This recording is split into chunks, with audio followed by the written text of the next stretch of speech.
Hey everyone, it's Brian. It's been a long time. Uh, I've come on to say my book's out. Uh, Good. It was very hard to do, uh, quite emotional, and I'm very grateful for the people who put fantastic reviews on, and everyone that's buying it is doing well, and I'm grateful for it. So thank you, everyone. Now I've come on here. The other reason I've come in for is when people ask me questions on Facebook. I don't like giving answers on Facebook. So I come on in and I'll answer a few of them for you. The first one is, why did I leave Basildon? Well, I'll tell you. I left Basildon, one, through fear, okay, sick and tired of the beatings, two, and the third one is because everyone was making me out, well, certain people were making me out to be the police informer. So that's why I left, and my brother asked me to go. So I left uh, Basildon. Now, if you're a police informer, to the extent they say I was, I thought I'd have had my name changed and like Darren Nichols, but probably not as bad as Darren Nichols. You with me? But I'm not sure how it works. But that's the way I think. If you work for the police and you've been given big information and people have been getting arrested or something, they sort of help you get rid of things. Well, that didn't work with me because I didn't do it. The reason I changed my name was because in 2000, like I said, I had a knock on my front door late at night, and there was a lady at the door, and she was from Cosmopolitan magazine, and she offered me money to tell a story, my brother, but I didn't. Now people say, "Well, how'd the lady find you?" Now I found out any paper can find you if you've been blacklisted in your life sometime.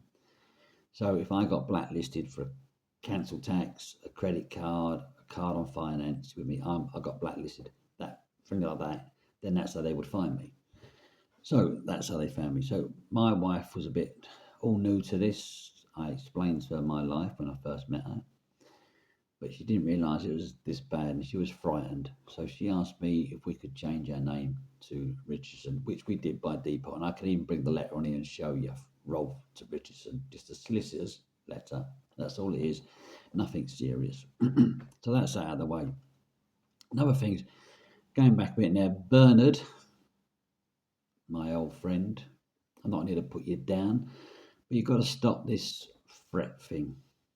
Now, he's put on there to me that the reason why I left Basildon is because of the Emmins. Now, I know the Emmins quite well. They have a lovely scrap yard in Kent. I know Rob.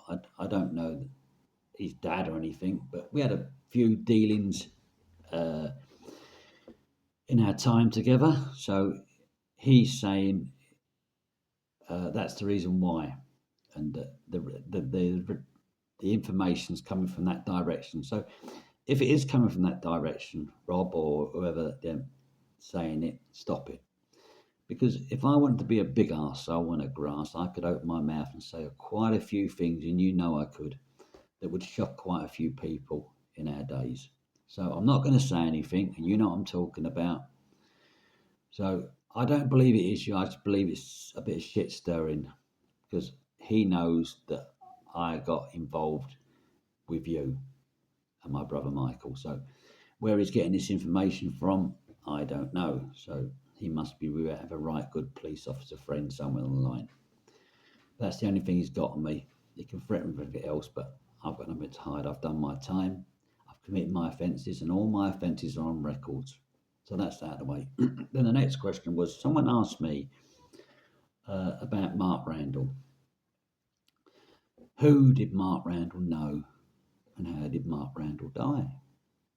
When I got picked up by the police in Barrow-in-Furness in 1996, January 1996, I was taken back to Basildon Police Station, and Jack Bowler told me that they found Mark Randall hanged. He said suicide. I don't know. I've not seen his missus or his dad since start of 94, end of 95. End of 94, start of 95, I'm not sure, I've not seen him. So, uh, I'm not sure what happened. But I'm going to tell you a story about Mark.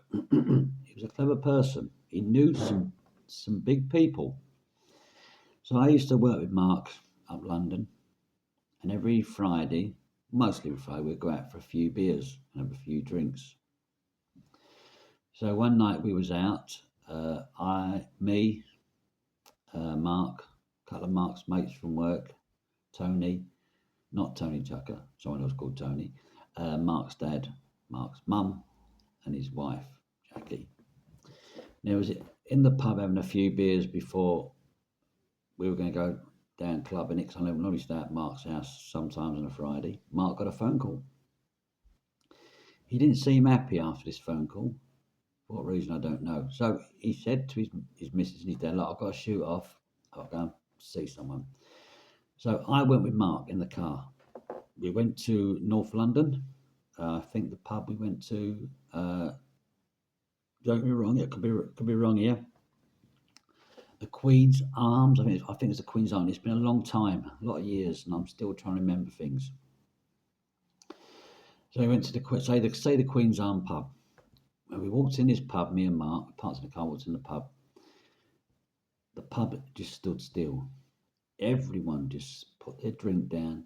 The blokes, the women, the old boys, the young lads stopped drinking and looked as though we were a couple of policemen walking into their pub. They did not know us, so the atmosphere was terrible. So as we start walking down, I could see two biggish men at the bar. Mark said to me, stay here, I'll be back in a minute. So Mark walked off. I stood at the bar. Mark walked down to the doorman, spoke these bodyguards. I don't know whether they are doormen. I'm going to say doormen or bodyguards. Spoke to one of them, and then one walked off with Mark into some sort of room at the back. I stood at the bar.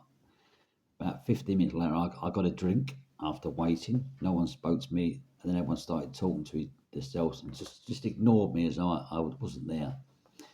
It must have been about an hour later, probably a bit less, than Mark come walking out with a holdall. It wasn't leather, it was a black holdall. So he walked up to there, walked past me and said, come on, let's go. Walked out to the car park, got in the car. He chucked the parcel, the bag, whatever it was, on the back seat. We drove off. As we was driving, he said, I've got to go and see someone. So we drove somewhere in Islington. He pulled outside the house, took the bag out and took the bag to someone in the house. I didn't see anything.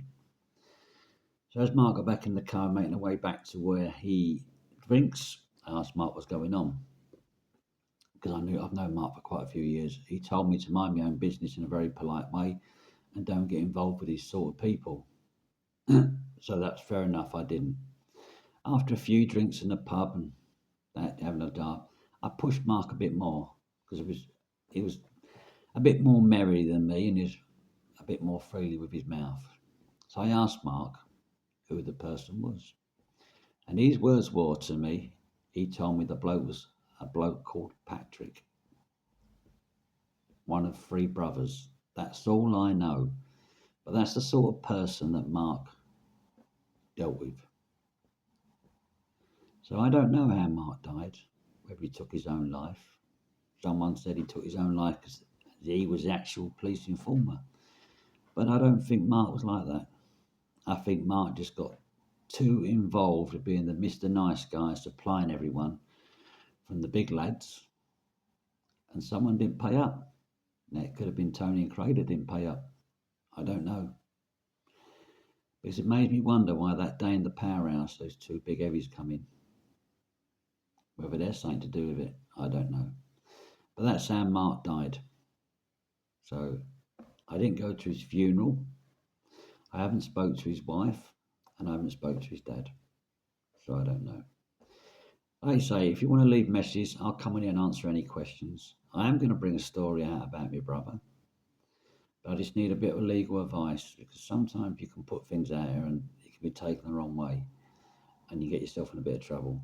But they're the things I want to clear up anyway. The bit with the Emmons family, and a bit with Mark.